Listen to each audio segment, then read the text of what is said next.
This goes to show you that Rand Paul will pretty much toe any line to become president. He doesn't even care. He's for your liberty, but he's pro TPP. He's a big fan of vaccines, but they cause mental disorders. Why would you be a big fan of something that causes mental disorders? You want to know what a mental disorder looks like?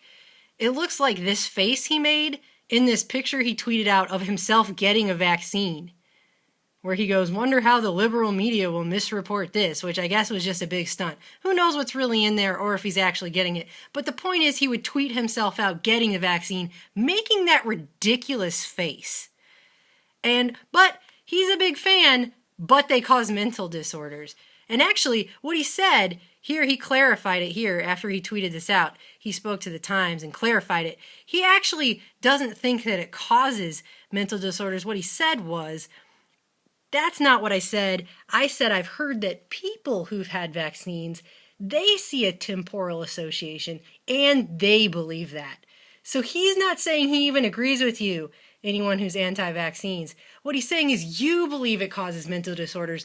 He obviously doesn't, because he's willing to go get shot up with one. I think that's called the waffle, perhaps a forgotten dance of the silly 50s dances or whatever. I mean, the guy is ridiculous. He's going to clarify his stance on that by saying, actually, it's just other people who think that. I did not say vaccines cause disorders, just that they're temporally related. I did not allege causation. I support vaccines. I received them myself. I've had all my children vaccinated.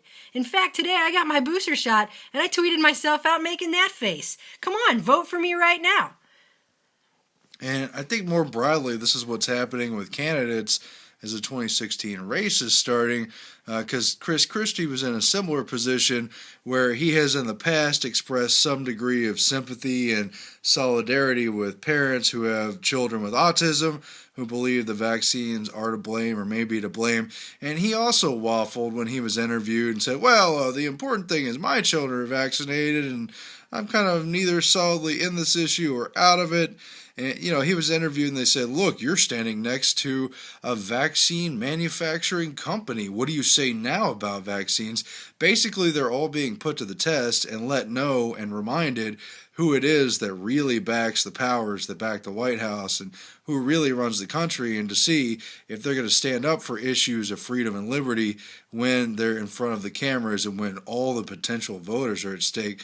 I think we're seeing just how far people will go to become president at any cost and abandon any principles they may have even pretended to loosely hold on to. I mean, look at the face this guy is making. That's the face of a president.